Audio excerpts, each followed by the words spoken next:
Un concierto de Ariana Grande en el Manchester Arena, chicos, chicas, familias y el terror que luego fue reivindicado por el ejército islámico, por Estado Islámico. En Reino Unido ya están detrás de lo que es el desmantelamiento de la red que provocó el atentado, que dejó más de 20 víctimas fatales. Salman Abadi se llamaba el hombre que se inmoló en ese estadio. Vemos el informe, lo analizamos luego con una invitada especial.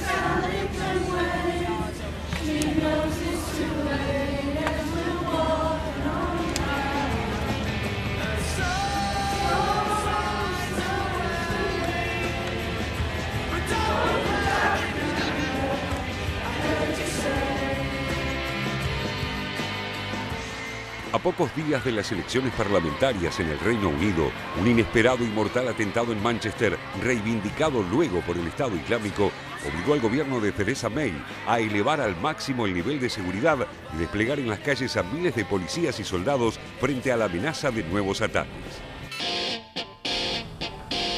El atentado, el peor ocurrido en Gran Bretaña desde 2005, fue perpetrado el pasado lunes por un joven suicida que hizo estallar un dispositivo explosivo improvisado tras finalizar un concierto de la cantante pop estadounidense Ariana Grande en una de las salidas del estadio Manchester Arena, causando 23 muertos, incluido el atacante, y 59 heridos, 12 de ellos menores de 16 años.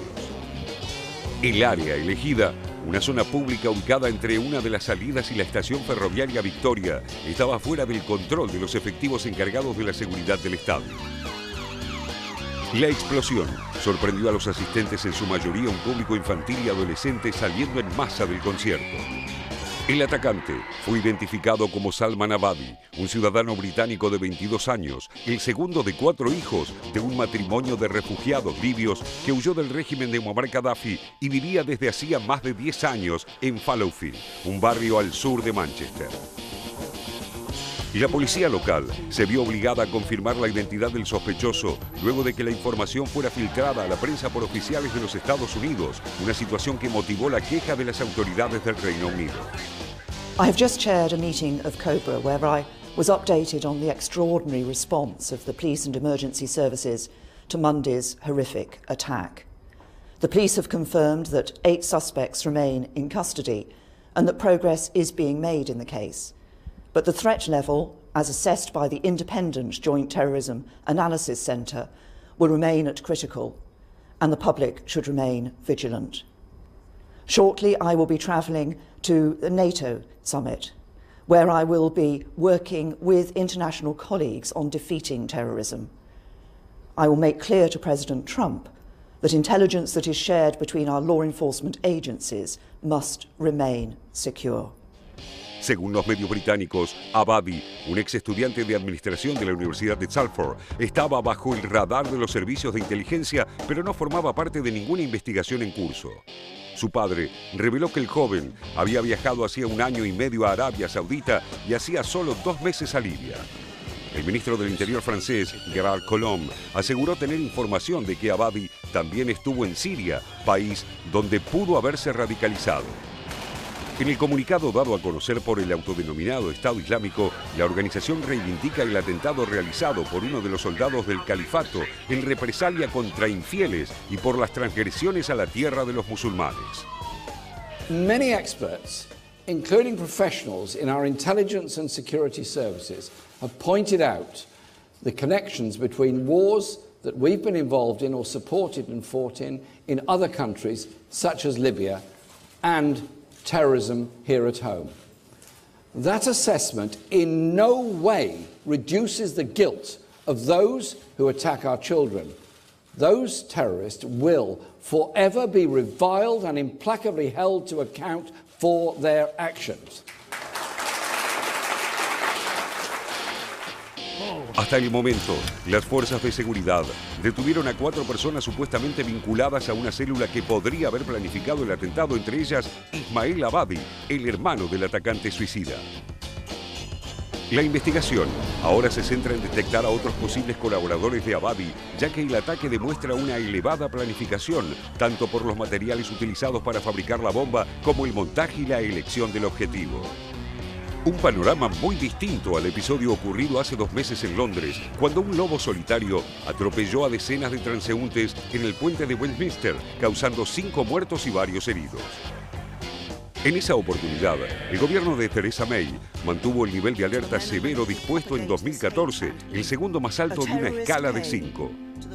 El atentado en el estadio Manchester Arena, que obligó a elevar el alerta al máximo, es el segundo más mortífero en el Reino Unido desde los ocurridos en Londres en 2005, cuando una serie de explosiones coordinadas en la red del transporte público causó la muerte de 52 personas y centenares de heridos.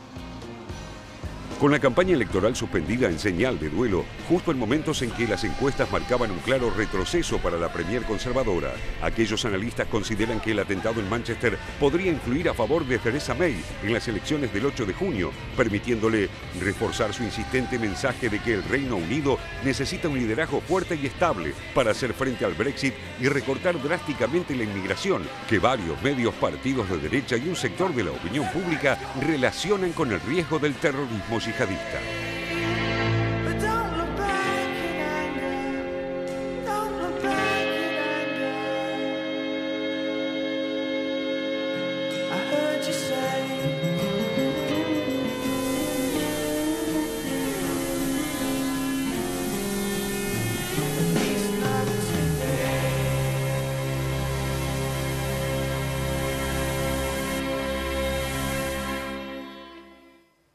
Mientras terminamos de escuchar Oasis, nos seguimos haciendo las mismas preguntas que nos hacemos cada vez que ocurre un episodio de esta naturaleza. Por suerte, hoy está con nosotros Ruth Diamant, que nos va a ayudar por lo menos a responder algunas de esas preguntas. Gracias, Ruth, por estar acá. Ruth es investigadora del CONICET, es profesora de la Universidad de Itela, es experta en defensa.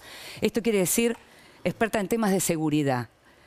A la luz de lo que estamos viendo y con tu experiencia de trabajo incluso en asesoramiento a gobiernos, ¿qué se le recomienda a un gobierno que está bajo el ojo del terrorismo?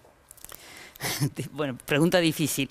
Me parece que hay una tendencia a tener o a tratar de usar los mismos instrumentos que siempre se usaron para los conflictos en un tipo de actividad violenta totalmente distinto. Entonces los gobiernos siguen apostando a reforzar la capacidad militar de las Fuerzas Armadas, de instrumental, de logística, pero esto es algo totalmente distinto y no se puede combatir con los mecanismos tradicionales con los cuales uno se enfrentaba a una guerra tradicional. Hay otros mecanismos que van funcionando, pero digo, el terrorismo va mucho más rápido de lo que los gobiernos reaccionan. Entonces, cuando nos encontramos con este tipo de situaciones, nos damos cuenta de que, o sea, el muchacho este que estaba supuestamente inmolándose, estaba ya de alguna manera fichado por el sistema de inteligencia. Pero eso no alcanzó. O sea, ¿por qué no reaccionaron más? ¿Por qué no se puede averiguar más? Y al mismo tiempo esto genera una contradicción con lo que es la libertad individual. Sí, los derechos civiles. Los derechos civiles. Entonces digo, hay una tensión muy fuerte que los gobiernos no resolvieron todavía, pero sobre todo yo creo que están mirando la realidad con ojos del pasado. ¿Y qué pasa entonces cuando los que tienen que tomar decisiones son grupos de gobiernos, grupos de estados, digamos, como en este caso los países en Europa? Bueno, un problema grande es que en general hay perspectivas distintas, visiones distintas, decisiones con respecto al gasto que se va a hacer distinto. Digo, pero claramente la cooperación en temas de seguridad pública que ha habido en Europa, en la Unión Europea, ha sido bastante eficiente. Lo que pasa es que históricamente está enfocada a los grupos terroristas tradicionales, ETA, IRA. Entonces, todo el arsenal de instructivos, normas legales, recursos, estaba más enfocado a un nuevo tipo, a un viejo tipo de terrorismo, y no este nuevo tipo de terrorismo, que es muy distinto, que tiene características muy distintas de lo que era el tradicional movimiento más tipo guerrilla del que se conocía en Europa. Ahora pasamos ya enseguida a la mesa, pero cuando vos ves que pasan estas cosas y vos tenés la experiencia que tenés y leíste lo que leíste y trabajaste lo que trabajaste, ¿hay algún momento en donde mirás y decís, pucha, ¿por qué no probaron con esto? A ver, no, creo que no, porque no hay una solución. Digo, como es muy difícil hoy decir por qué hay más problemas de seguridad pública, cuál es la solución. Sí. Si alguien tuviera la receta, lo hubiera dado. Algunas de las cosas que se van haciendo, como controles financieros, como controles migratorios, son medianamente efectivas.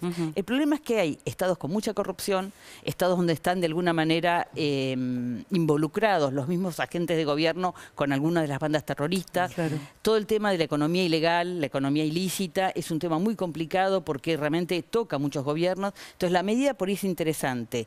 Naciones Unidas propone una resolución, pero después la aplicación dista mucho de lo que se pensó. Claro. Entonces, el problema no es tanto pensar la medida, sino cómo se va a aplicar. Entiendo. Natalia. Buenos días, Ruth. Y entonces, con esto que decía que había nuevas limitaciones y una mirada antigua sobre los hechos del terrorismo, ¿cómo evalúa el desempeño de la inteligencia? En estos días hicieron saber que hay 3.000 personas con cierta preocupación y seguidas y que causan una mirada de los servicios en esta pelea que hubo entre el MI6 y los Estados Unidos con la filtración de The New York Times sobre la identidad del autor del atentado, Abedi.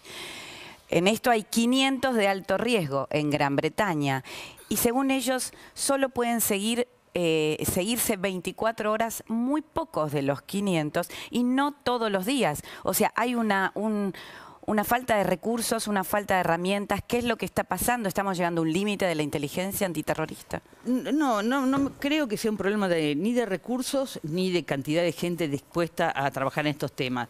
Me parece, digo, el sistema de Shelon, los sistemas de control hoy de Internet pueden ser muy efectivos y al mismo tiempo podemos ver que pueden ser muy vulnerables cuando hay un ataque masivo y que prácticamente descompone las principales empresas vinculadas a los sistemas de Internet.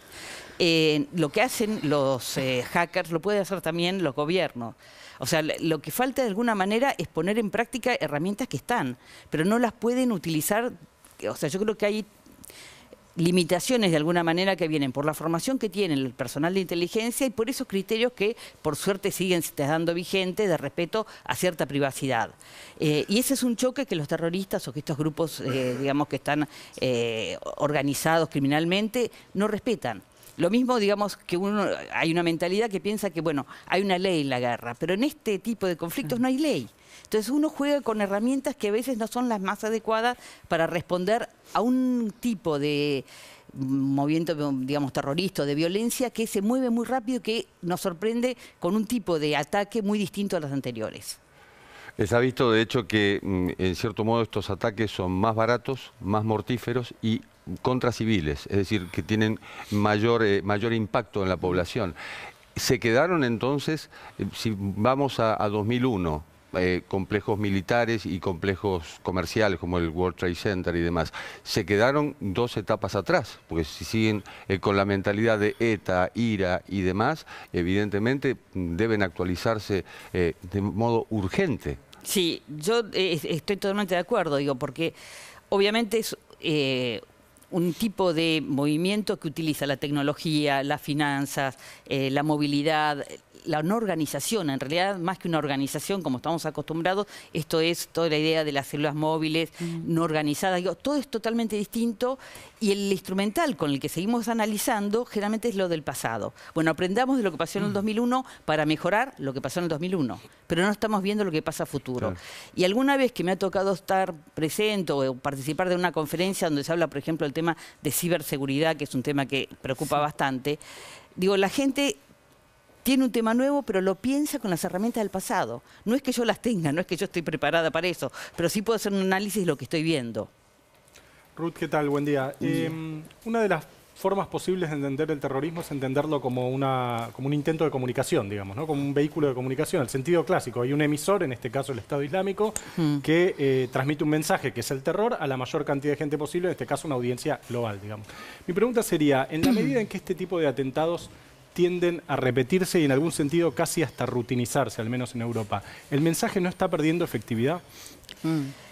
Es muy buena pregunta y es difícil de contestar, porque yo diría, para la gente que se atemoriza con estos actos terroristas, yo creo que todavía el umbral de asombro o de temor sigue vigente, o sea que todavía se siguen preocupando mucho y eso obliga a cambiar ciertas formas de vida. Y para la gente que se enrola en estos movimientos, digamos, para los que se incorporan a estas propuestas, yo no sé si todavía no sigue siendo atractivo la idea de alguna manera sentirse héroe de algo.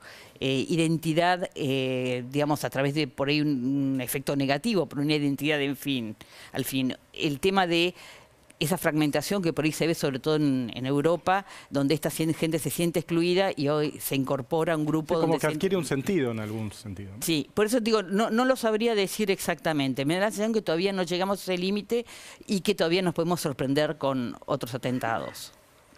Ruth, de acuerdo a lo que vemos como reacciones de los gobiernos, sobre todo de Europa, ¿deberíamos pensar que inevitablemente vamos de un Estado de Derecho a un Estado de seguridad, como alguna vez planteó George Agamben? Por lo menos uno lo piensa para los países de la OTAN, que digamos, si es que quieren sostener su necesidad política de intervención en los países árabes, por ejemplo, sí, ¿no? Me parece que también ahí hay otra raíz del problema. Pero ¿cómo va a avanzar esta situación del Estado de Derecho en estos países? Creo que lo estamos viendo, digo. Hay claramente una pérdida de esa libertad individual que de alguna manera respetaba el sistema capitalista en pos de un seguimiento o un control mucho mayor, mucho más grande del que nosotros mismos por ahí nos damos cuenta, digo, de esos de las cámaras satelitales en las calles. Digo, por un lado, bueno, nos da seguridad y por otro lado se mete en nuestra intimidad.